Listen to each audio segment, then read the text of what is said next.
All right. So my name is Jeffrey Ehikioya Itepu, and I'm General Manager at Pertinence. And today's topic is on financial stability. And I know that we all, in one way or the other, must have learned or heard something about this. And for me, I'm going to be coming just to contribute to knowledge. Uh, I'm not here authoritatively to say that I have everything figured out, but what I'll be sharing is things I've learned in my short journey and also things that I'm currently practicing all through my life. So I trust that it's going to be a moment for all of us to learn, and I'm sure I'm going to learn from every single person right here today. So going forward, I just want to share my journey and just to give a background to the topic that we're going to be talking about today. So I started my journey professionally in 2016, where I always wanted to become an entrepreneur. So I went to see one of my mentors in Lagos in 2016, and he introduced me to joining his young startup, which was about 3 to 4 months old then. There was no promise for salary, but for me to just come and work, and if he had stipend that he could pay me. So I decided to join him in that journey. And after about, I volunteered for the organization for about 10 months. And it was not an easy journey for me because I lived in Ogun State and I had to come to work in Lagos. So then after about 10 months, I was fully brought into the main company, which is Pertinence. And the rest, they say, has been history. Like it was read in my profile that I've had the opportunity to lead 2 branches, and I've also had the opportunity to set up 6 branches in Lagos, and also a privilege to have set up one in the UK. That's earlier in the year. So it's been an interesting journey, ups and downs, and the rest. And together we're going to be learning. So that's just a bit about my journey. So let's talk about. I would like to ask this question: that how long of lockdown can your bank account hold? How long of lockdown can your bank account hold? I don't know if anybody wants to give me a response to that. How long of lockdown can your bank account hold?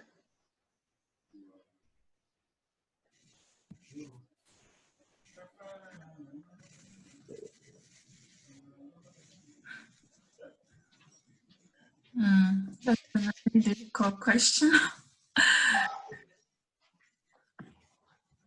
It's on okay. I think Yeah. I'm seeing chat. So let me check out the chat. Yes. Not long at all. 1 week. Any other contribution? How long? That if this lockdown is for, let's say, you know how your bank accounts, how long will you be able to survive all by yourself with what you have? Just a week more. Okay, maybe a few days. Okay, probably I should just continue. So I'm not saying that myself, maybe my bank account could hold on for a long period of time, but it's just a question that we all just need to reflect upon, because it's been 5 weeks, especially in Lagos. And the first week was quite okay. The second week, people started feeling agitated. Then it got to a point that everybody was on Twitter looking for a giveaway and the rest. So it's been a challenging period, and for me, this period has reminded me of a few lessons that I've learned on my life, my journey of finance. And I think we all too have learned a major lesson this period. And what this period has reminded me is how retirement is going to be. So in a few years, I will retire, probably when I'm old, and it now depends on how much would I be able to survive without actively working. So because we know a lot of people, older people, they stop working and they have to depend on children and different people before they could survive. But that's the reality of the lockdown, just shows us the possibility of what is going to happen in a few years when we stop working actively. So uh now let's just move straight to the next issue. So the next issue is majorly a title problem. So this lockdown stripped many people of their titles, stripped us of our glory. So you were, let's say, creative director for X firm, you were CEO of a firm, you were founder, you were something, and the rest. And throughout these 5 weeks, the reality of you being CEO, the reality of you being founder, the reality of you being general manager just disappeared, and you were left with you, yourself, and what you could do to make money. So me as an individual, being general manager is an interesting position. You have a lot of glory associated with you leading a team of over 5,000 sales rep. You have a lot of people, both younger, middle, same age, even older people, respect you, ask you for advice, invite you to facilitate and do other stuff. But in these 5 weeks, we're just normal people wearing shorts and just shirt like this without the title. But it just reminded me that the title is not who you are. The title is just a decoration, and who you truly are is the personality that you have built. And we're going to be talking about that in the other part of this class. So what exactly is financial stability? Does anybody want to help us with that? What is financial stability to you? What do you think about financial stability? Oh, Jesse, 1 month. Good, great. You're a big boy. So who wants to help us with that? What do you think financial stability is? Latifat raised a hand, Jeffrey. So you Oh, the mic. Latifat, uh, please Okay, speak. good evening, everyone. Good evening. Yes, to me, I think financial stability is the ability to provide to your, that is to find a means to your ends at every point. That is ability to be able to back up your willingness at every point in time with financial, you understand, like financial Okay, stability at I every get. point where you have a financial problem, ability to be able to solve that problem at that point without having to maybe borrow or resort to other means. Okay, thank you very much. Amazing. Any other person wants to go?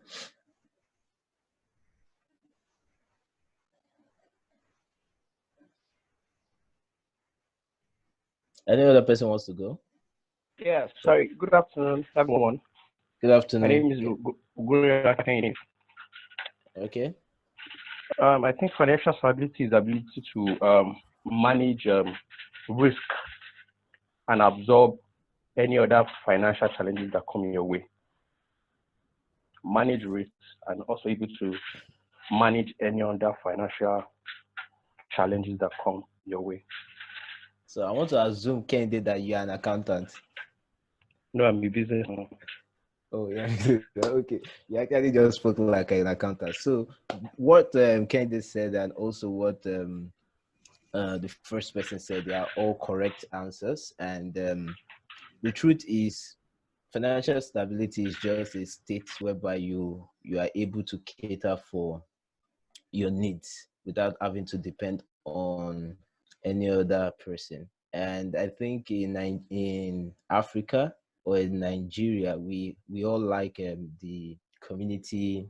What's the name? We love the community lifestyle, whereby uh, you you grow, you work, you get a job, you get married, you give birth to children, you invest entirely in your children, then wait for your children to make money and come and take care of you while you have stopped working. So, but for financial stability, at every point in time, we should be able to cater for our needs by ourselves and also to manage emergencies that come over in a few periods. So for me entirely, one of the major things that I believe that we are missing here in this part of the world is financial education. And if we're able to learn about money, we don't teach money to our children. We don't talk about money in school. We talk about the YDX. We talk about income elasticity of demand and all those big grabber, but we don't really teach people how to make money. We don't teach people how to manage money. We don't teach people how to multiply money. And I think that as we go on in our journey as advocates, as education guys, that we should also try to imbibe the uh, money matters into our curriculum. So just a few financial education while we go. So the first thing I want to share what I learned while trying to start up my life and my career as an individual. So I learned these four stages of financial stability. It can also be called the four stages of financial freedom. And the first stage, so before I explain this, I just want everybody to know that irrespective of who you are, you will fall in any of all these stages. So you could be in one stage or be in multiple stages at the same time.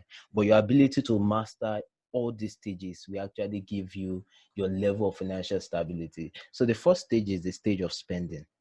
I'm still going to explain this down in the slide, but let me just give a brief background to it. So virtually everybody falls into this category of spending. Virtually everyone. So in this situation, you spend all you earn. You spend all you earn, every single amount you earn. If you're a salary earner, every single amount you earn, you spend everything. So that's the first stage, and it's a tricky stage to be. So the next stage is the savings, stage, whereby you keep a little, you spend, you still spend, but you still keep a little for yourself. Then the third stage is the investing stage, whereby you spend, you save, and you put aside a portion of your finance to be able to recreate itself, to be able to multiply itself. Then the final stage, which is the giving stage, is a stage whereby you spend, you save, you invest, and you also have the capacity to cater for other people. So um, I'll be explaining all these stages one after the other. So the spending stage, everyone spends, even those who don't earn. Even mentally unstable people spend too. So what this means is that every single person, whether you are working or you are not working, you are going to spend. So if you are a working professional, you are spending. If you are jobless, you spend. Have you not noticed those guys on the street of Lagos that they don't really have work, but they always buy cigarettes or buy drinks? Or where do they find the money? Because your habit will always push you to source for itself. Habit will always source for itself. So even mentally unstable people also spend.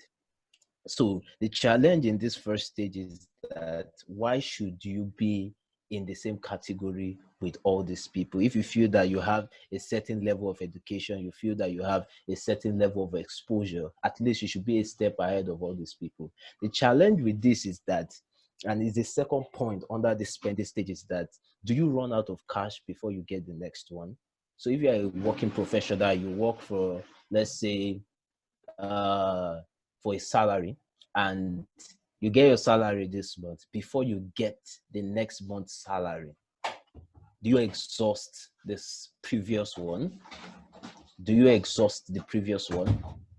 Is a big question, because anybody that falls into the stage of spending, the first stage of financial stability, which is spending, that means that you even have the opportunity to even earn a living for yourself, but you expend everything on expenses.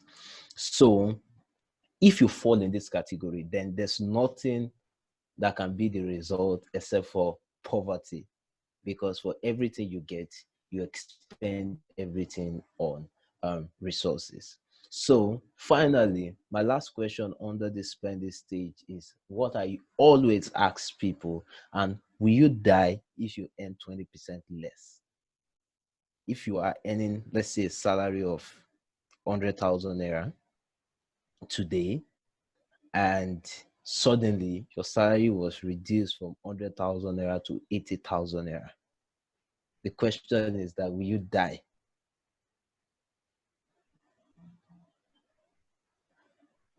Will you die if such happens? Or your salary was 150,000 naira, then suddenly your salary becomes 100,000 or 50,000.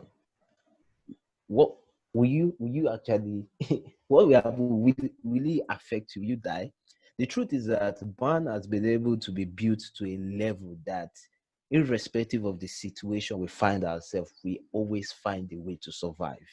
We always find a way to survive.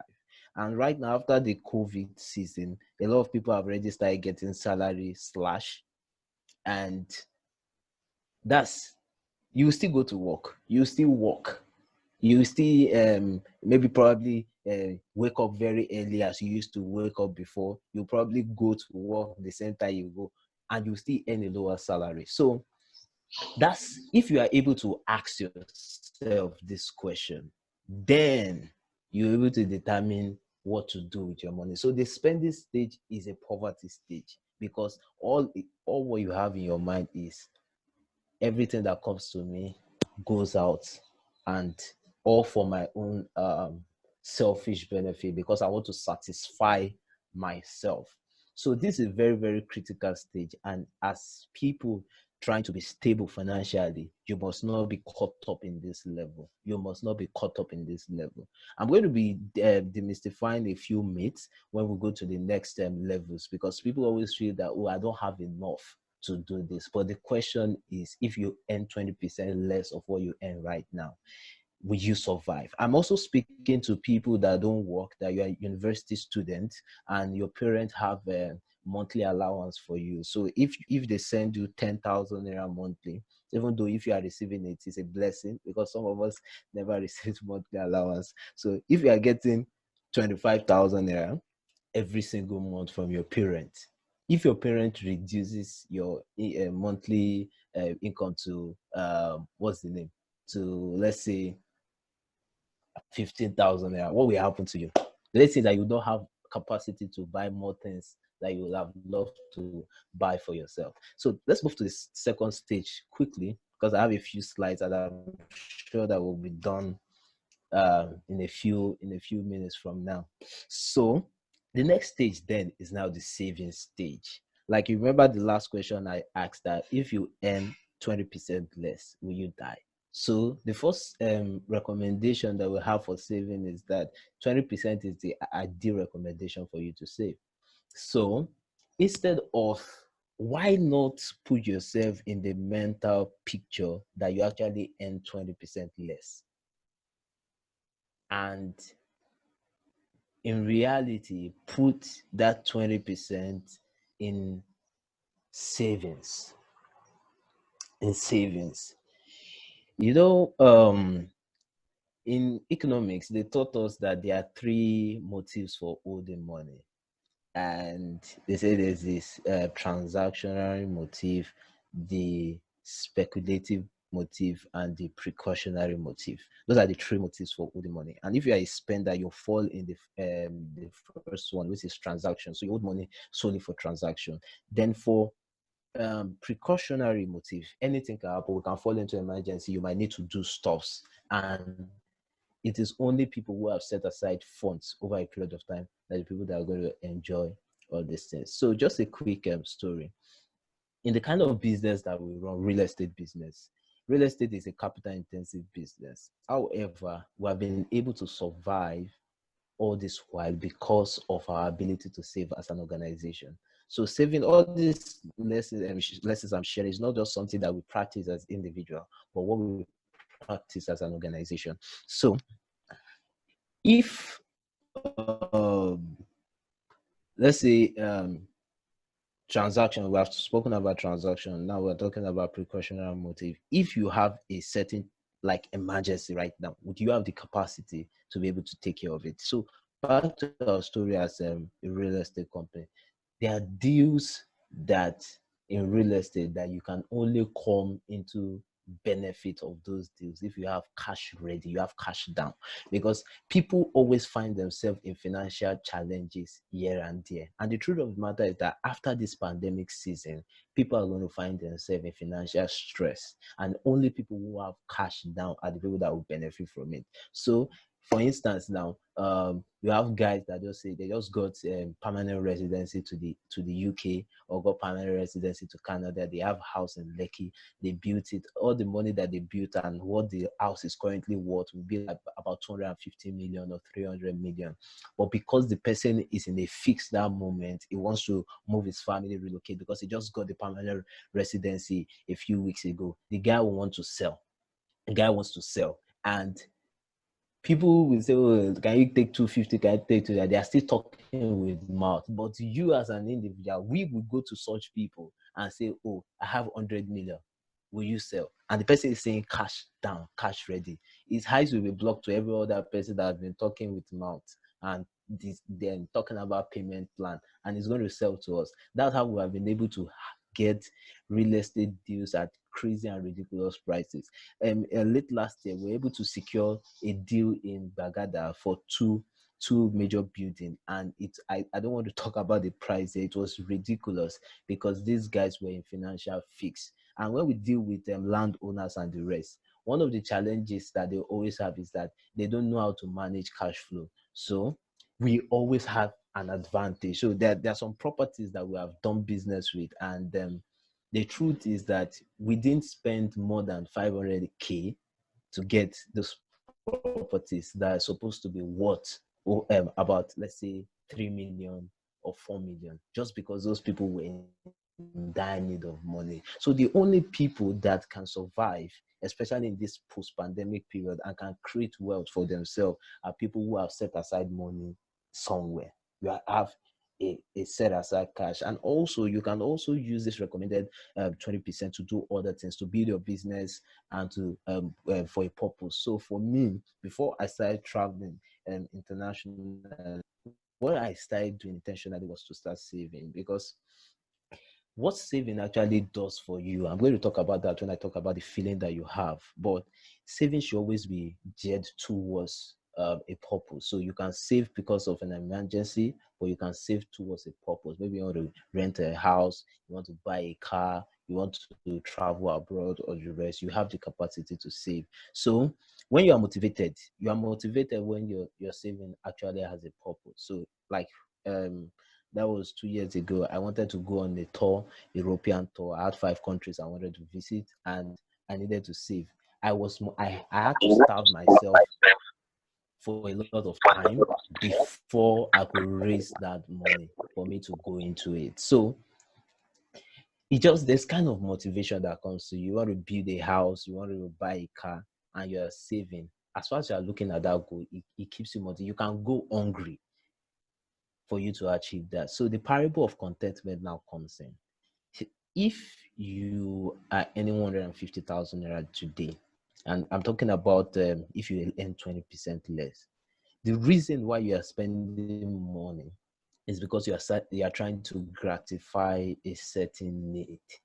But if you can put yourself back to the position of contentment, then you try to spend less. So the truth of the matter is that as an individual right now, I don't think that I for myself, I'm able to spend 20% of what I earn in total. I don't think so.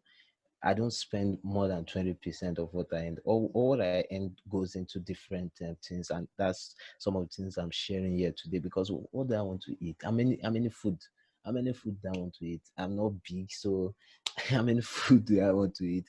How many phones do I want to buy? See, so it's just about contentment. What do you need right now? What do you need right now? And when I talk about something there about asset and versus liability, then we will know exactly why we should spend. So contentment is important. to financial stability. So the next one is also the feeling that you have when you keep money aside for a period of time. The feeling is just great. The feeling is just amazing. You just feel that you have money. So I think it was last year I ran out of cash, my autonomous expenditure. I ran out of fiscal cash, but I knew that I had 500K somewhere, and I'm like, oh, as in the feeling is just there that, oh, guy, you're trying, you still have money there. Even during this season, and I had to do a lot of help here and there, and I actually exhausted all the money in my account. And what just kept me going is that I actually did some businesses, and I have money waiting somewhere that I've not even touched, and I'm trying to use it after this COVID season. So there's a kind of feeling that it just gives to you that you are not broke, you are not poor, you have money somewhere. There's a feeling, it makes you make better decision. When you think of a lack, as in, it just limits the possibilities in your mind. But if you have set aside money, no matter how little, it just gives you confidence and makes you want to focus on something better. So it's recommended that you save 20% of what you have with you. So I'll move to the next one, which is investing. Now, investing in, I know we have financial definition for it, but investing for me is simply putting your money in an instrument that has the capacity to multiply money, has the capacity to multiply wealth. So the truth is that right now we all have the mindset of, oh, I want to invest. You invest in stocks, bonds, real estate, and every other thing. But the truth is that is not just the only form of investment, because as an investor, you have gone a step higher in financial stability. So you have money somewhere. You can spend, you can conveniently spend money, you can conveniently save money, and you can conveniently put your money to work. You put your money to be able to do something and bring in more money. This third stage is amazing. The richest guys in the world, they fall in this category also. So they're able to spend, they're able to keep aside for precautionary or speculative motives, which is about investment. Then they could also just use their money to make more money. So, but I just want to talk about a few things. The first thing that you need to invest is you invest in yourself. So it's always recommended that you invest 3% of your earnings on developing yourself. And what that means simply is that you invest 3%. If you earn, uh, let's say 200,000 naira right now, it is recommended that you invest 3% of that 200,000 naira in yourself to be able to allow you to earn more money. So I'm going to explain it now. For every money you earn right now, it means that you have gotten to the threshold, you have gotten to the capacity of earning that money. What you need to do is to invest a part of the fraction of the money you just earn to make you able to earn a higher money. So if you earn 200,000 naira now, and that's your highest level, you should be able to invest at least, let's say, 3% of 200,000. 10% is 20,000. 5% is 10,000. So 3% to be around 5,000 or something. So if you invest about 5,000 or 6,000 naira in from that 200,000 naira, you invest it in your capacity to earn more. So, and that talks about your earning ability.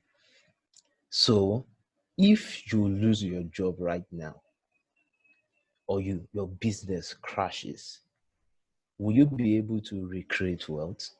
Will you come back into stability fast? The only thing that can get you back into stability quickly is the investment that you have made, and the investment in yourself, especially in your earning ability. So, and some of the ways that you can develop your earning ability is through books, through experience, through exposure, through travels. So they asked what's his name, Richard Branson, that if you lose all your businesses right now, what will happen to you? He said if I lose all my businesses right now and they sent me to the desert, that I'm going to develop virgin sands. He said he's going to recreate the wealth that that he has recreated, he has made previously. Although that might be a little bit excessive, but the truth of the matter is that every successful person, every millionaire, every billionaire in the world, they've been able to create the ability to earn more. So, like Femi Otedola is somebody that had financial crisis a few years ago, and the truth of the matter is that the guy has bounced back and is also recreating there. So it's not a thing of the mind. He has invested so much in himself. He has invested in his relationship. That's invested in his network. He has invested in assets that allows him to be able to create wealth. So my boss will always share a story with me of the former company that I worked in. And that company, as at year 2002 or 2005, they were making 1 billion naira every month. A Nigerian company. They were making 1 billion naira every single month. And the challenge today is that that company cannot boast of having 1 million. The company in itself, a company that was making as much as 1 billion naira every single month. Don't forget that 1 billion naira, we're talking about year 2002, 2005. So 1 billion naira then versus now is far from each other. So the company has crashed because they didn't have any investment. They didn't invest in their capacity to earn more. That's in research and development. They didn't expose themselves to realities outside the world. They didn't invest in themselves, maybe education and the rest. They didn't invest in making new relationship, building their network. They didn't invest in assets. The company did not have any single real estate property that they could even sell and get back on their feet. There's a guy, someone, I think one of the bank managers that they housed a few years ago during this Sicilaibo and the rest. There's only one of them that was able to survive, and he's the guy that bought real estate properties across Lagos. And today is the owner of the building that Inspiration FM uses at Victoria Island, and is the only person that has been able to survive that crash. So, guys, it's important that you invest. So, for instance, now people travel. You see, you can see, maybe you see Jeff traveling, or you see other people and say, these people are wasting money. That's a lie.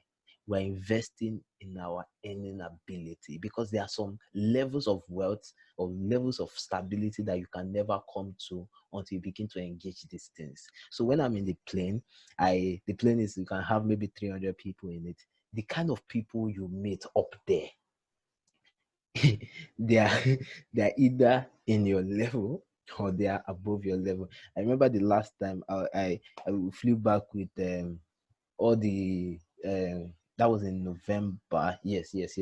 When I was going to Dubai in November, we were with Pensu, Sydney Walker, Lasisi, Tenny, all of them, all those guys.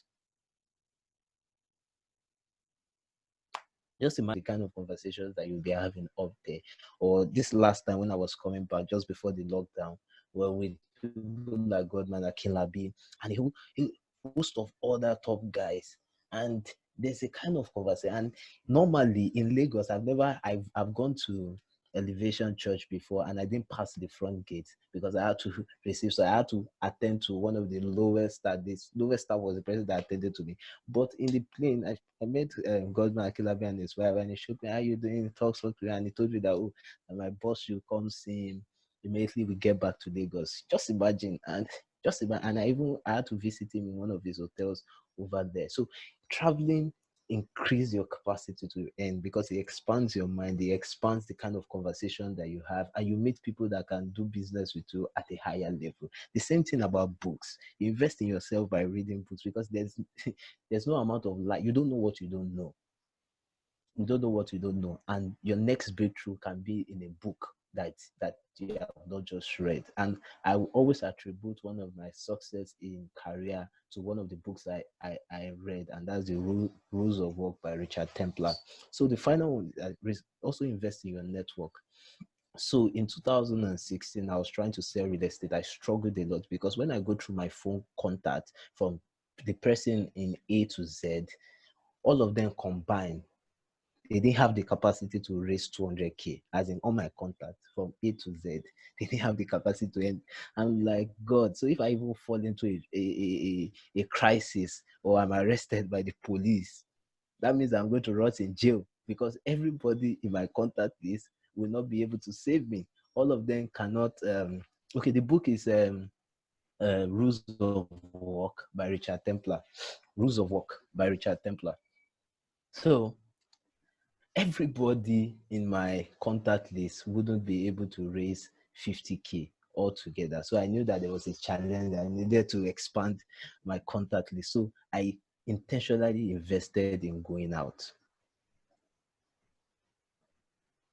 I intentionally invested in going out. So I started attending events, I started meeting people, I started going for conferences. There are some events that I needed to start paying for to enter, to be able to see some certain level of people. So I started doing all those things, investing in my relationship, have network once in a while, chat with people, keep them close. And right now, we launched a product, an investment portfolio in November last year. And in less than 6 weeks, I was able to raise about 5 million naira from my contact list for investment. And the story has changed between now and previously, because previously I was trying to look for people to spend 150K. But right now, because of having invested in my contact list, I've been able to find more people that can do much more business with me. Then the final investment, invest in assets, real estate, investing in things that can make you more money. All right, so let me just go to the final stage of financial stability, which is the giving stage. So I'm not sure if you go to a business school, they were able to explain the giving given to you, but it has its own spiritual and psychological force in it. So giving, okay, so let me just, because I know we have mixed religion here, but I know that all religion have the one singular thing about giving to other people. So giving just puts you in a position of wealth. Because for you to be able to give, it is assumed that you have enough. It is assumed that you have enough. So for you to consistently give, that assumption of you having enough automatically becomes a reality. Because they say that anybody that gives, his hand is always on top. That the person that receives, the person's hand is always down. The truth is that if you are somebody that always requests, you always ask to get something without doing anything, you are going to be there for a long period of time, because you are going to grow with an entitlement mentality, which cannot take you anywhere, and financial stability will be far away from you.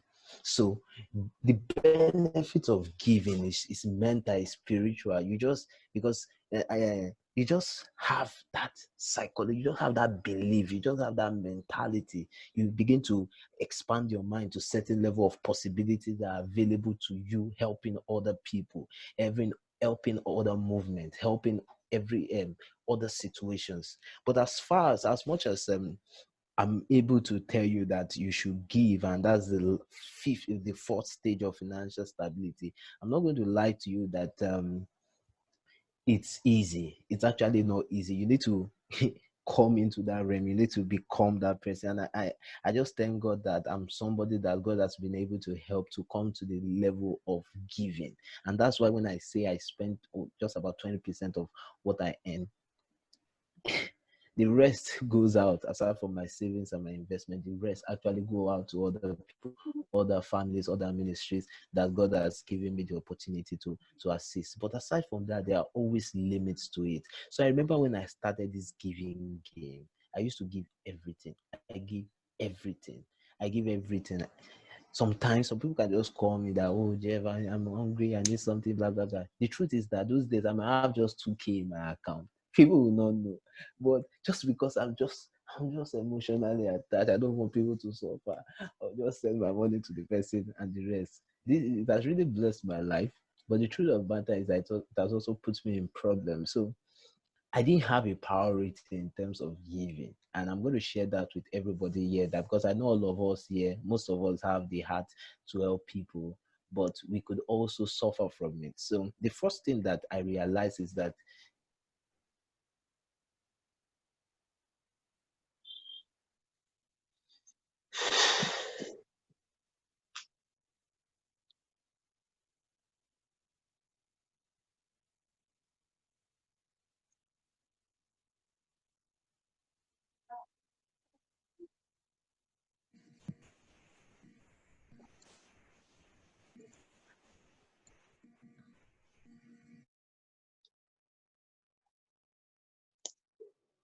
Hello.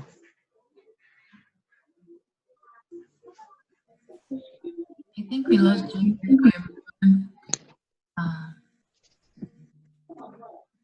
Hopefully, probably trying to reconnect.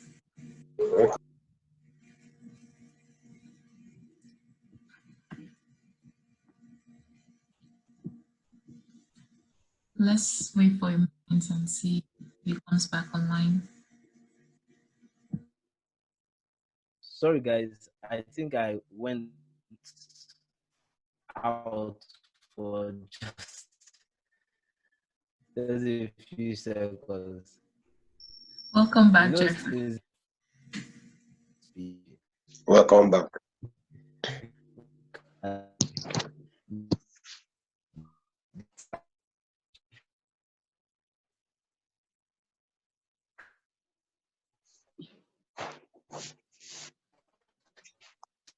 I had to put a structure to it because the truth was that I was misgiving. So the first thing I realized was that I was giving to people, but I was not giving to my parents.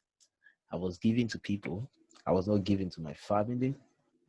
I was giving to people, but I was not giving to people who have blessed my life. So as much as you want to give, it's important that you give to your primary source. Your primary source. So for me, my primary source is God, is my parents, is my family. Then I give to people who don't have the capacity to pay me back.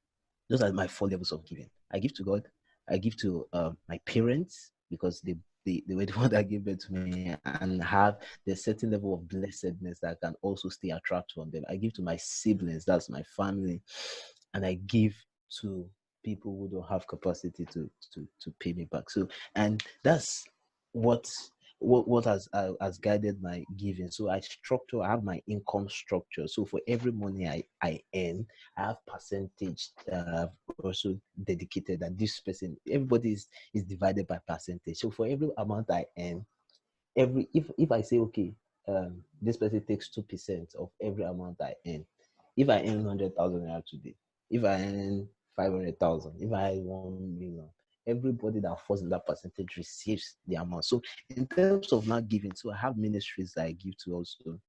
I have by God's grace, I have families that also give up also to.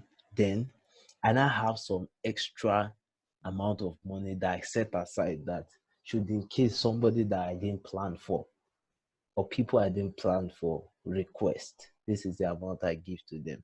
I give them from that amount. So if you say, Jeff, come and borrow me 100K, I need this thing. If the amount that I have in my giving pool is remaining 10K, I would prefer to dash you the money than to borrow you the money because I don't have capacity to ask people for money. I don't know if you fall in that category that you borrow people money, but you don't you don't have the strength to be asking them for money, or even sometimes they might not pay back. So I just prefer to give them what I have. So that has actually helped me in my structure in terms of giving. As interesting as blessing other people is also important that you structure the way to give, because you can give, you might misgive and come into problem, and you yourself, because the only way you can give is if you have.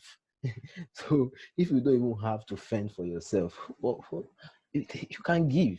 So the first stage, and every successful person comes to this level. So I remember watching the richest, not the richest, but the men who built America a few years ago, and I particularly followed the story of Andrew Carnegie. and he had the vision that he wanted to become the richest man in the world. So he worked and worked and owned a steel factory that allowed him to be able to be rich. But he knew that he was not richer than what's his name? John D. Rockefeller. So he wanted to be richer than John D. Rockefeller. So what did he do? He sold his steel company to Rockefeller and became the richest man in the world. And it was said that after he received the check and he realized that he was the richest man in the world, he went to the balcony and he said, "Now that I've achieved everything, what was left?" Then he dedicated 50% of his wealth to charity. Same thing with Bill Gates, same thing with all these guys. You get to that level, and the only thing that remains is for you to give back. So if you are giving back right now, then you have gotten to that level. So the final point I'm going to give here, while I tie everything up with a statement, is that you may not reap where you sow, but you will certainly reap what you sow. So if you are giving to somebody with an expectation for you to receive back, you might be frustrated. But the truth of the matter is that every seed you sow comes back to you. It might not come back to you from that person or from that place, but it comes back to you from somewhere else, even higher folds. So now somebody may say that, oh, my income is so low, I can't successfully go through all this process. I'm telling you that your income is not low. If you are earning 20% less, if you are earning 30% less, you will still survive. So why not dedicate this 30% less to doing these things? So somebody will say, "Oh, I don't even have enough. How will I give to my parents?" You can give your parents recharge card monthly. Just let them know that in this life, every single month, that they can't go without recharge card. That if they can't go low on recharge card because you are responsible for that. Or in this house, so as far as we're in this house and I'm not earning so much, no, there will not be toothpaste challenge in this house. There can never be a toothpaste challenge or a soap challenge. I will always ensure that there's toothpaste available. I always ensure that there's soap available. So giving does not need to be big. It's out of the abundance of your heart that you are able to give out. So even in the little that you have, you can be able to give. So you might be thinking that, oh, I don't have enough money. But if you don't start right now, then if you are earning 50,000 naira and you can't save, you can't invest, and you can't give. If you earn 500,000 naira, you can't save, you can't invest, you can't give, because your expenses will always increase to meet your income. So you must train yourself right now to be able to set aside funds and to be able to invest funds for you to save for the rainy day. Right now, I'm not saying I have everything that I need, but I'm not struggling to fend for myself financially. So, and even in this pandemic season, one of the things I actually did, okay, let me just go to the next slide. I have about 2 slides to go, then we'll take question and answer. So some useful tips. First, asset versus liability. Now, if I ask you what's asset, you might say asset is land, asset is car, asset is but asset is anything that brings money to you. Liability is anything that takes money from you. Simple definition. Assets brings money to you. Liability takes money away from you. So you can have a land, it can be a liability to you. You can have car, it can be liability to you. So some things that you might assume to be luxury and assets might actually be liability. The only reason why those things will be assets are if they're able to give you money, or if they are able to store your wealth or store your money without depreciation. Those are what we call assets. So for me, I don't just jump to get a phone. Any phone that I get, that phone, if I buy that phone for like 50K or so you might be looking at me that this guy is a stingy person to himself. Thank you. So any phone I buy, the phone must pay for itself. It's very important, because if it does not pay for itself, then it's no more an asset today, it's a liability. The phone must pay for itself. So right now, I'm using this phone, and the phone must it must survive itself, it must pay for itself, it must make more money. That's only when it becomes an asset to me. Because the kind of subscription, and so I do like 6K subscription every single month and the rest. I'm wasting money. I'm chatting on this thing. So for me to subscribe on it, this phone must make its own money back. And that's the same thing I think we need to start looking. So if you want to buy something, aside from things that are necessary for you for your survival, any other thing that you buy, you must look at, okay, if I buy this thing, what will this thing do for me? Is it important right now? Will the thing make me more money? So think about it. If you want to buy a phone, will the phone make you more money? So last year, what I did was that when I got a phone, that phone, I decided that this phone you are going to make me more money, and I'm going to explain that in point 3 years. So the second one is the wealthy mind, the lockdown zone, my lockdown story. So throughout this lockdown, and the truth of my life is that there's different type of lockdown. Don't be deceived. So because you are in lockdown, you don't have light, you are suffering, everything is happening, does not mean that that's the same situation with other people. It's not the same situation with other people. Some people, they're in lockdown and they are living the best life. So for me, like where I am right now, since the lockdown started, we have been on power supply uninterrupted. Everything is there's food, everything is okay because we are able to fend for ourselves based on the kind of reserves that we have been able to keep over a period of time. So not lockdown is not the same. Even in this lockdown, I've made more money that I will mostly make when I'm on the street, and I've had helped a lot of people to come into opportunities that help them to create wealth even in this season. So don't think that because of lockdown people are spending money. Oh. Don't be deceived. People are spending money. The only reason why you think people are not spending money is because of complaining. It's because of their mindset. They don't have enough. They don't have enough. That's why they're complaining. People that have enough, some people they can survive 1 year even if this lockdown persists based on all these things that they've done. So even in this lockdown, I wrote a book. Some of my colleagues, we wrote a book and we were able to raise money. And all the money that we raised, we supported people in need. We donated it to Lagos Food Bank to help provide relief materials for people in need. And there's money. People always exchange money for value. So if you want to make money, you must always offer value. Then the third one, to become an opportunity broker to make extra stream of income. So the truth is, I know that all of us are not interested in sales and all this other thing, but the truth of the matter is that you must become an opportunity broker. So be at the center of opportunities and be able to connect those who have something to those who need it. So you might say, oh, somebody comes to you and say, oh, maybe James, I want to print. I have a project. I want to print T-shirt. And the next thing you will say is that, oh, I don't know about that. I don't know about that, and that's all. No, you are missing a big opportunity. Don't say you don't know about that.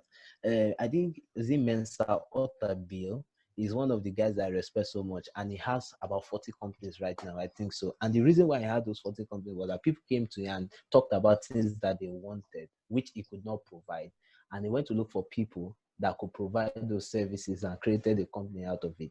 He owns the company. Those people have technical support, and they own the company together. They solve. They send. They provide those resources while he makes money. So be an opportunity broker. People that need something. Okay, I need to print. Speak to the printer and say, oh, I have a job for you.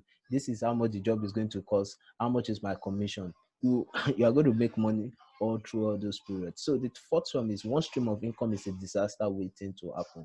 For you to be stable, the truth of the matter is that you can't survive with one stream of income. Right now, we have a lot of people that have lost their job, and the only stream of income they have was from employment. So they're in shambles right now, and it's going to take a while before they come back. So one stream of income is a disaster waiting to happen, because if that stream is stopped, then it's all over. So for you to become financially stable, you must move from having one stream of income. When the recommendation is for you to come into stability, full stability is to have 5. So even if you don't have up to 5, I'm not saying I have up to 5 right now, is that at least have to have 3. So when one has challenge, the other one does not have challenge at all. I've not lived on salary since I started working, because with kind of training that we have in our business, that we don't live on salary, so we are able to focus on other opportunities outside there to be able to make money. So one stream of income is a disaster waiting to happen. Please don't fall in that category. Then sowing to the top, another useful tip that I have for all of us before I close today is it's not about giving to people downward. Sometimes you need to give to people up to go up. And when I talk about sowing, I'm not talking about just giving money, because we're talking about financial stability. There are a lot of things that are associated with this thing. And sometimes you need to give up. You can either give money or give time, give your effort for free. So at the beginning of this year, I decided to give up. I chose people that I knew that they don't need my money. My money in their life, billionaires, my money in their life is useless, it's not significant. But I give to them just because I wanted to connect to that level of grace. Sometimes it might be organizations that have level of grace that you want to connect onto. Because the truth is that when you come into stability is not sometimes you might have just 5K in your account, but you are stable because of the kind of level and the wealth, because the wealth that you have come into mentally and even in reality. So it's important that you engage all these principles to be able to get the best out of it. Then the final step that I want to share before I go to my final questions that I'm just going to use to do giveaway for everybody. It's not Twitter giveaway actually, but it is this one, employing to focus on higher tax. So now, my boss taught me something in 2016, and he said this. He said, Jeff, right now, I'm earning 10 million naira monthly based on all these activities I'm doing, and I'm able to master this activity. But I want to begin to earn 100 million naira every single month. But if I continue doing all these activities I'm doing to make 10 million naira, I will never make 100 million naira. So this is what I want. I want to employ somebody. So he employs somebody and he pays the person 100,000 naira every single month. And he allocated the tax, the operational tax that he has mastered to the person earning 100,000 naira, and the person began to continuously get the 10 million naira that he earns every single month. Then he left those operational tax and went to focus on higher tax to be able to earn 100 million naira every single month. And right now, he has nothing less than 12 people in his team taking some burden out of him. For instance, some burden like posting on social media, updating his social media, this thing, sending emails to people. Those are important tasks, but they are going to lock him down to be earning little amount of money. So he employs people to leverage on their skill, their time, and their talent to be able to do what? To be able to focus on higher tasks. So some of us right now, we are due to have a PE. Yes, you are due to have a PE because the amount of money you are earning right now, you have operationalized that tax for you to earn that money. What you need to do is to bring somebody on board, pay the person a fraction of what you are earning right now, and focus on higher tax that will make you make more money. And that's one thing that I did. So right now, I have an assistant working with me in the office, and I have also another personal assistant that I pay. And the truth of the matter is that my life has been easier. I'm able to focus on I can write book. I can sit down and write book. If I'm focusing on something else that is not is not totally productive, I will not be able to do those higher tasks. I can go to school. I can do stuffs, and my life has been a little bit much easier because I'm able to sacrifice a fraction of what I'm earning right now, get somebody to do those operational tasks, and focus on higher tasks that will bring me more money. So while I close today, this is my final slide, and I'll take question and answer. So this is not a discussion. It is just a question for us to reflect on while we close today. Now, first question, what is my current network? What net worth? What do you worth right now? Calculate everything that you have, your phone, your car, your anything. How much are you worth, truthfully? Then you can also add a secondary network with all the people in my network, all the people in my contact list, all the people that I know. How much do they worth? And you leverage it, just match it to what you have right now. The next question is, what's the value of people in my network? I just mentioned that. What's the value? If you want to do something, what, there are some people that they cannot successfully raise 10,000 naira. Just try it. Try to raise 10,000 naira from people in your network. Some people you can, the level that you can raise is 100,000 naira, because that's the level of your network. Some of us, the level that we can do is 1 million. Some of us is 10 million, depending on our level of network. So what is the value of people in your network? You need to check it. The next one is that, do I have real estate investment? Do I have real estate investment? Do I have investment that has the capacity to multiply wealth? The next question is that, do I have retirement fund? Some of us will say, oh, we are entrepreneurs, we don't have retirement fund. It's a disaster waiting to happen. You must keep your money in retirement fund. Choose a retirement firm, and like an insurance firm, and start paying retirement fund into it consciously, because you are saving for a future. Then, can I make money without working? So if I sleep at home, my mentor will always say that, Jeff, if you can't make money while you are sleeping, you are going to work for the rest of your life. If you can't make money while you are asleep, you are going to work for the rest of your life. So right now, the kind of business that we have a lot almost every single time, the midnight, 10 in the morning, depending on it. So we don't need to be actively involved in working. So for me to be able to cascade down from my organization down to my personal self, I need to build a system that will make me make money without working. And I'm doing a few of them right now. Then the final question is, if I stop working today, how long will I last for?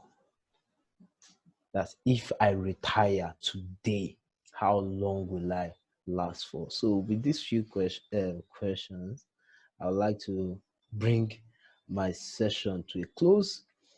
And on social media, you can reach me, Facebook, Twitter, Instagram, LinkedIn, and my website is jeffreyehikioya.com. Then, so guys, thank you. I don't know if you have any question, and I hope I've been able to convince you that financial stability is possible. Okay, thank you very much, Mr. Jeff. Thank you for your lesson. Thank you for sharing your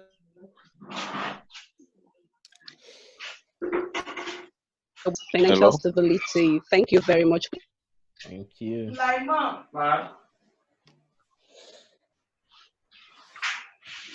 Thank you, Kenny. Thank you for following.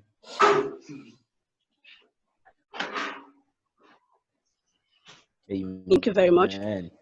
Yeah, hello? Yeah, that's fine. Thank you.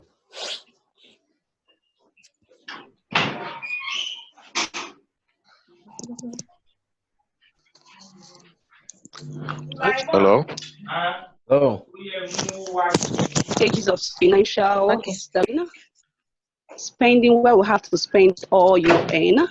Saving where you spend and keep a little. Investing where you spend, save, and also put aside a portion to recreate. And also giving where you spend, save, invest, and have enough to cater for other people too. Yeah, that's just a summary of what Mr. Jeff has shared with us today. Once again, we're saying a big thank you to Mr. Jeff. Please, you can share your questions in the chat box and I'll read out. Thank you very much. Yeah. Hello. Hello. Okay. Oh, good evening. Okay. Yeah, good evening. Yeah, good evening. It was a nice presentation. Hi, please. Hello, can you hear me clearly? Yes, we can.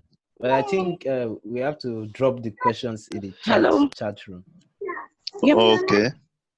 Okay. Okay. I wanted to make some comments.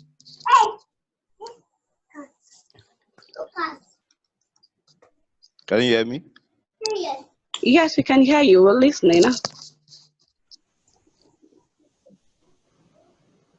Okay. It's very interesting presentation.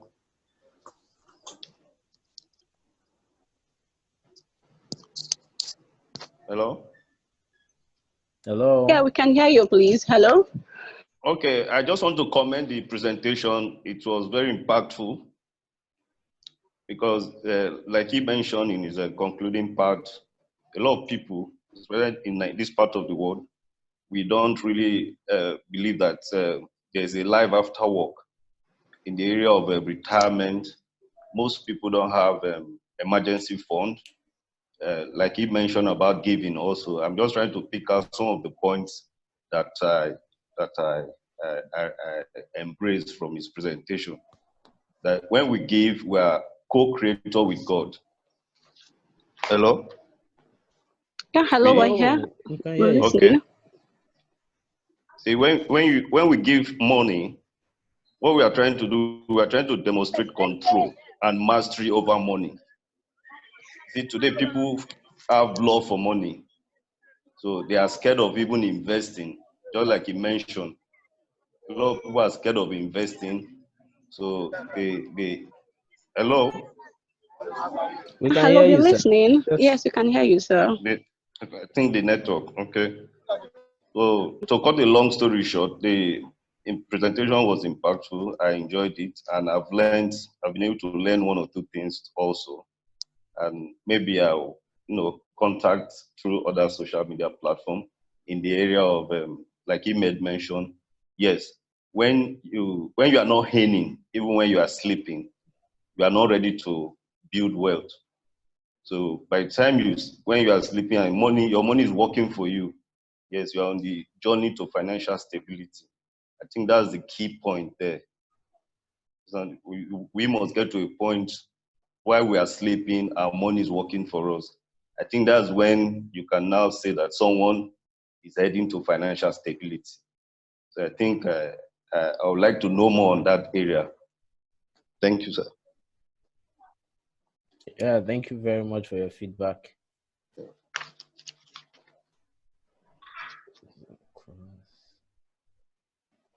Okay, So I think we have a few questions. Yes, we have a question from Omotola Oladapo, and she says, "How do I?"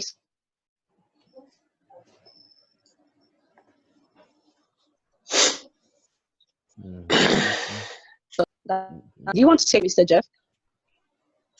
Yeah, I'm here. Okay, should I? Okay, so are you going to take from that first, or I should take everything?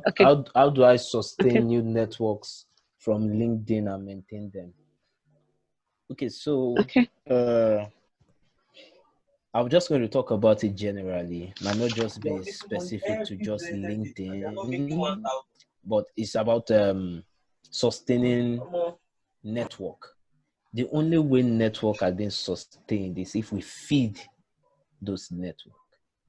You feed a relationship to sustain that relationship. So let's say, for instance, some of us who might just I learned that this a few years ago, whereby I was checking through my the business cards that I've received all through my life. I have some business cards as far as 2012, and I totally forgot that I even met people as far back as the head of some big organizations in Nigeria. But I was naive, I was young. I spoke to them one-on-one. I got their contact. I spoke to a lot of big guys in the industry right now. But what I just have right now is I have their business card from a long time ago. I don't have contact with them. And the reason why I was unable to build that relationship with these people was because I didn't feed that relationship. So from then, what I started doing is, and what I would advise you to do is to feed relationship. So how do you feed relationship? You feed a relationship by communication. and you communicate by offering value. Very important, because people want to be in contact with people that give value, people that give more than they ask. So if you go into a conversation with somebody and you are just asking the person, how are you?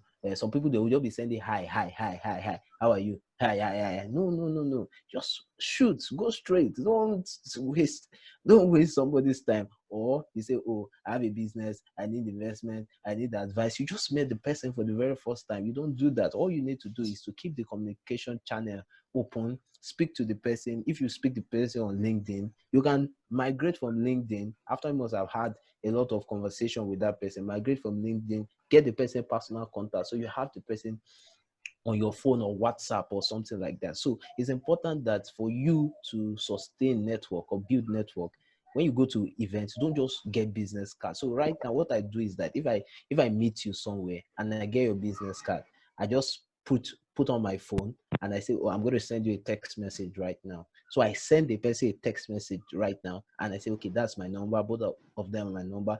This is active on WhatsApp. This is not active on WhatsApp. I will call you with any of this number and I will chat you with this specific number. So the person is anticipating me. So the next time I'm chatting with the person or I call the person, I don't need to reintroduce myself. I seal that relationship immediately. You get the point. So if you want to build contact sustainably, you want to build contact, you need to feed the relationship with communication, and you must always offer value. Always offer value. Like for instance, now I just pick people and say, oh, you are into this business. Wow, this is amazing. I can send you reports, I can send you works that I've done that can benefit you without even asking for money from you, without asking for money from you. So it's important that you communicate, constant communication. There's a friend I just met on Instagram about 4 days ago, and the truth of the matter is that we have been communicating since that 4 days ago up until today. And I just met the person 4 days ago, because you need to keep the communication channel open. Keep the communication channel open and always offer value. So I think somebody's on the street of Lagos.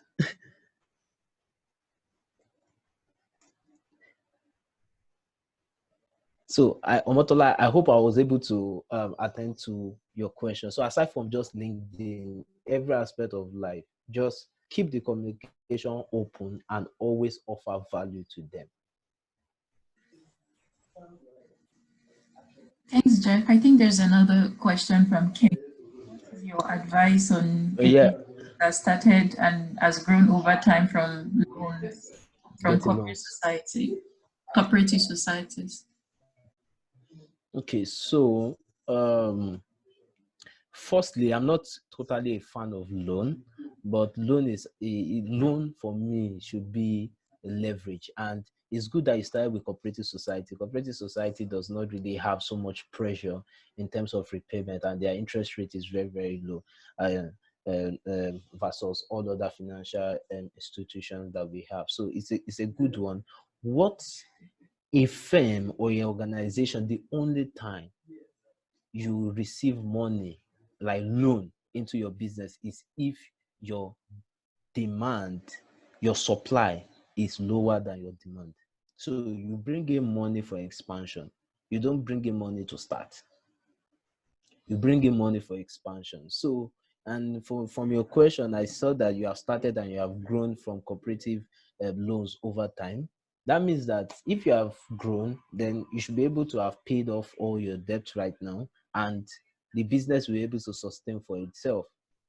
So I don't know if I was able to really trash that, but if I get your question correctly, say what's your advice on a business that started and grown over time from getting loans from a cooperative society? If you are doing at 0.5%, I think it's a good deal. So 0.5%, my assumption is that it's on a monthly basis. So in a year you are paying 6% repayment. I think it's a good deal. But if your business does not need an injection, especially when it comes to loan, please don't take it. Expand to the level that you don't have a choice but to bring more funds into it.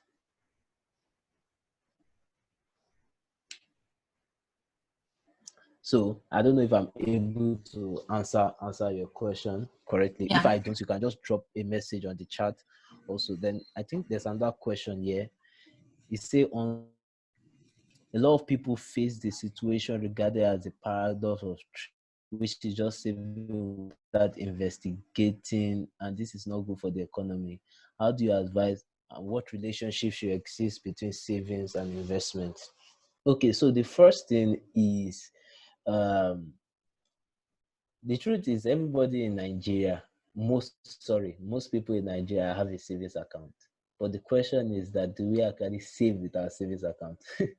Most of us use our savings account for transaction more than actually saving. So, and when you save, another thing, the first primary motive of saving is to have money stored in a place to be able to use in the future. So the focus is not for you to make money from that your money. But the truth in Nigeria, there's provision for you to actually make money from saving.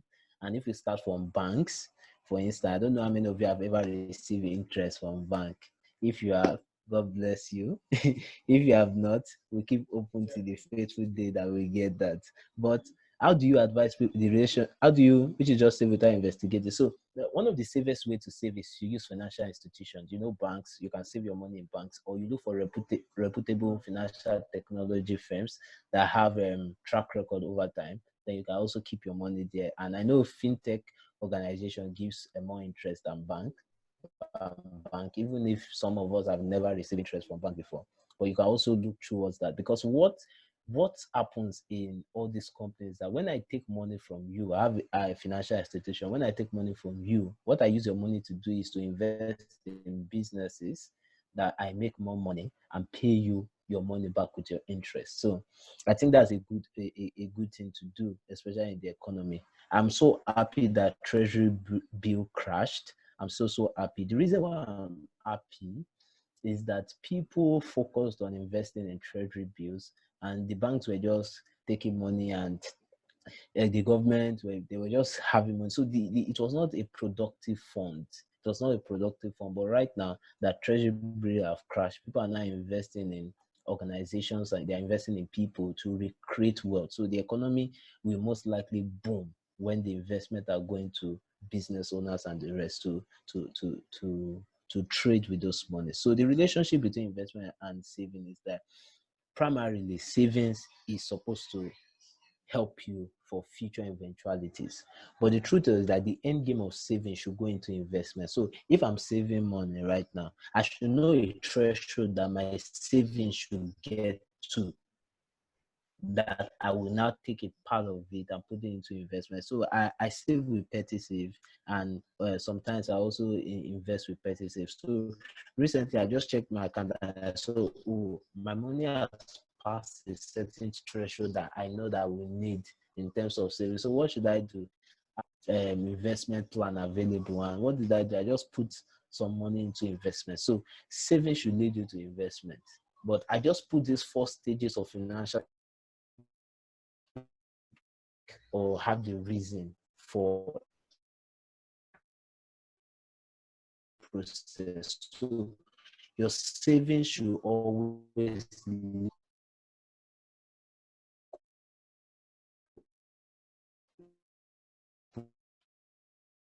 any kind of investment that you want. So the relationship between savings and investment is that savings leads you to investment.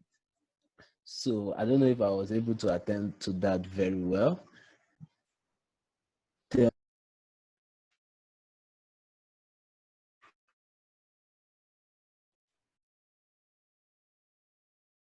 people in one's network, I realized that people generally want to be in the network of those who. So there are 2 ways to it.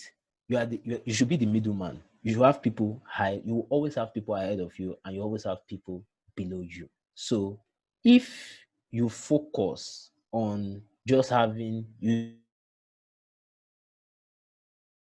don't focus on people higher than you, because the truth is that, like I said before, you don't know what you don't know.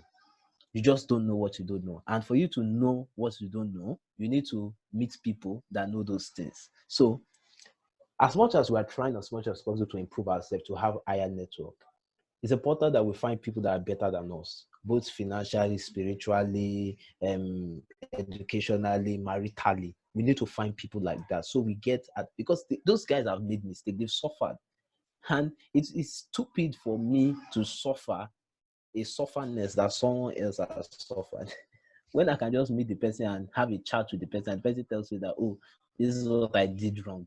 If I knew, I would have done this better. This is what I would have. And me, simple. There are many people at my young age, my bosses, they went through a lot before they could build wealth. And I'm just learning from their mistake, and I'm doing what it took them years to do. And in less than 4 years, I'm happy where I am, and I'm still growing. So it's also important for you to focus on people ahead of you.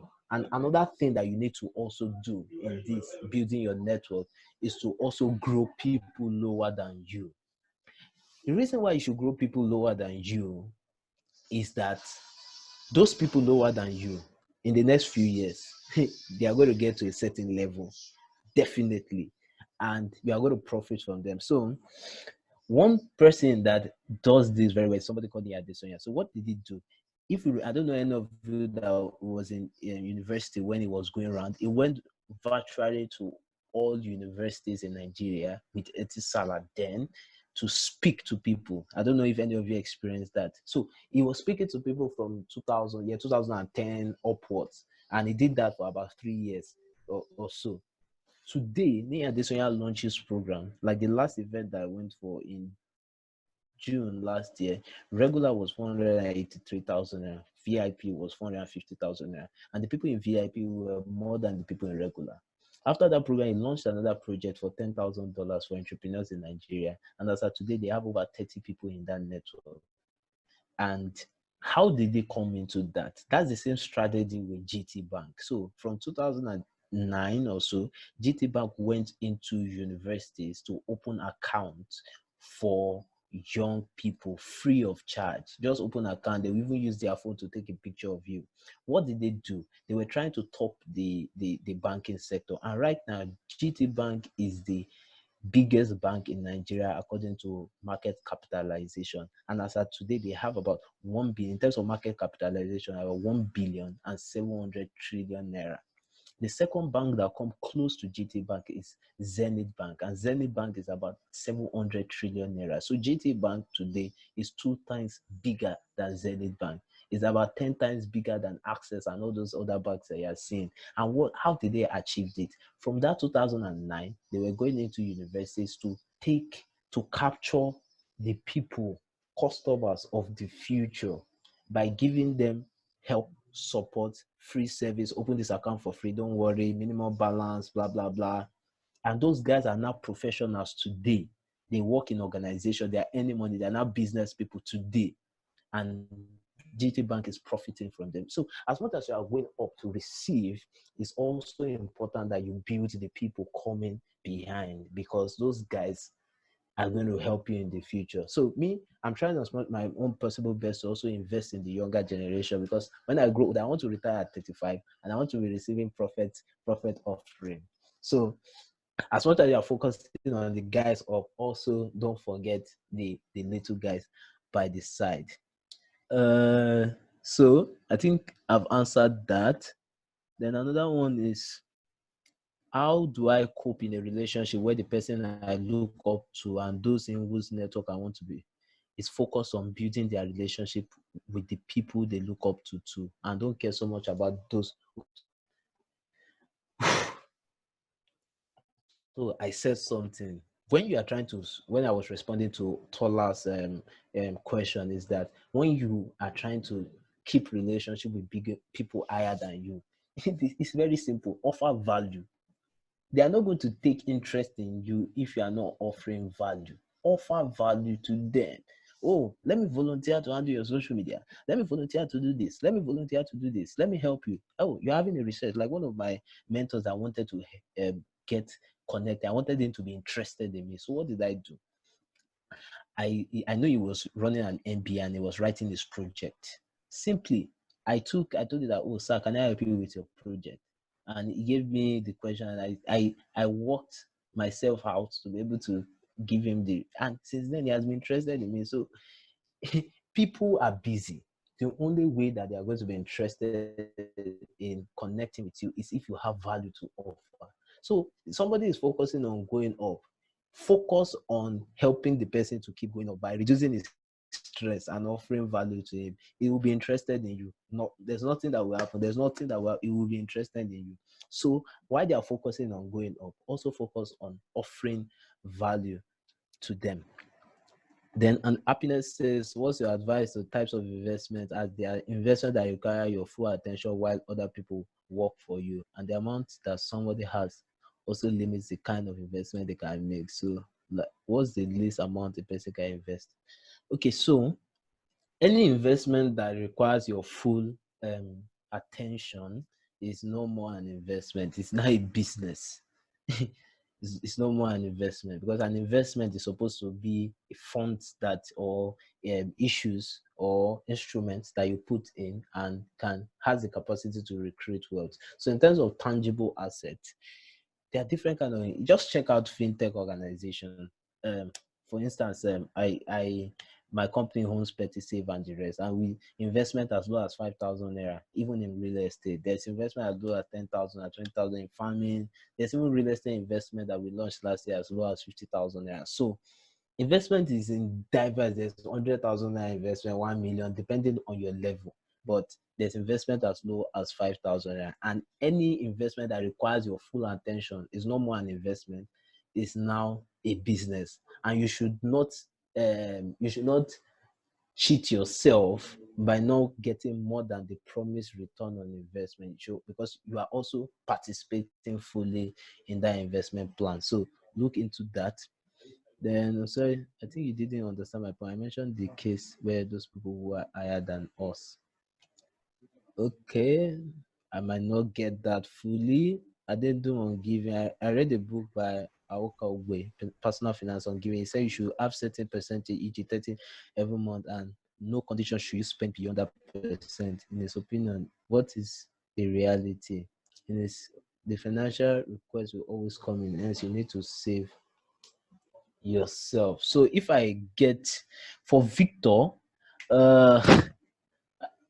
I'm assuming that you said that you are trying to, people higher than us, and we ourselves trying to connect to them, and they're trying to connect to people higher than them. It's simple. Offer value to them. They will be interested in you because they don't have time.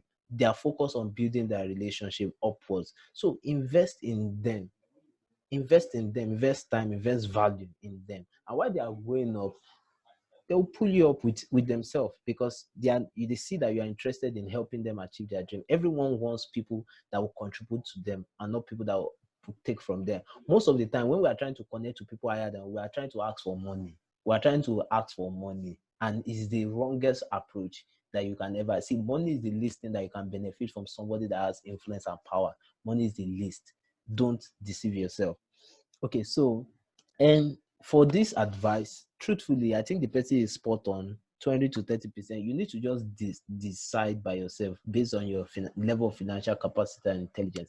Me, I recommend 20% in terms of saving, and you can do also investment. Maybe totally you can do about 30 to 35% on investment and savings. Then giving to, you can, depends on your own convention and the rest. I don't have a percentage for that, but for me, let's even say I wouldn't go beyond 30% in terms of my own personal expenditure and the rest. And I think you shouldn't go beyond, yeah, because those are things that you just spend money on and it goes. Oh, I buy phone, I buy something, I buy food, all the rest.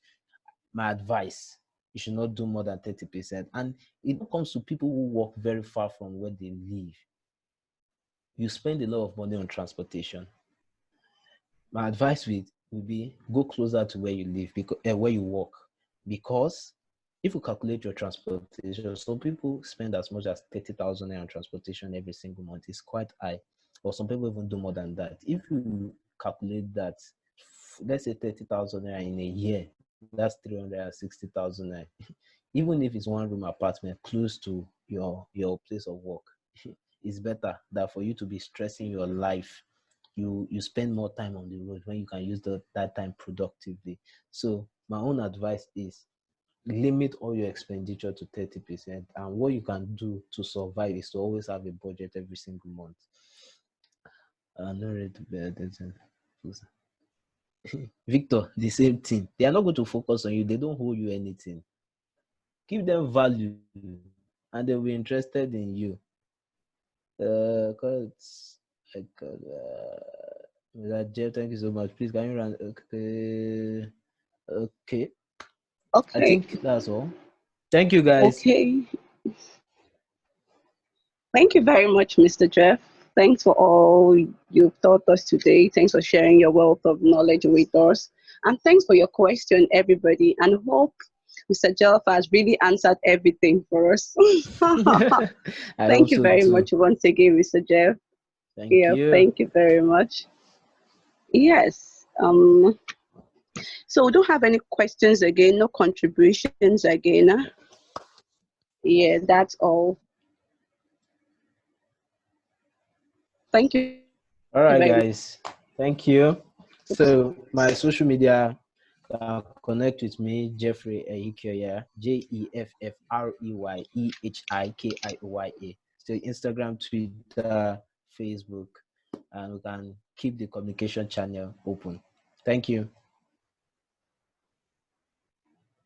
Okay, thank you very much, Mr. Jeff. Thank you, everyone. Thanks for your time. And hope we've learned a whole lot too.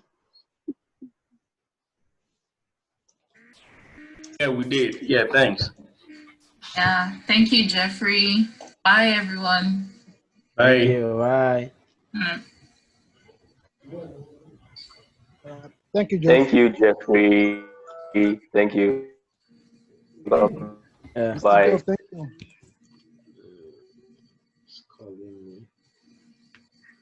Hello? Because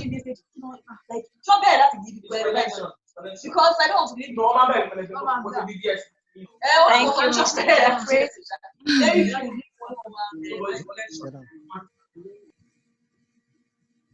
Thank you.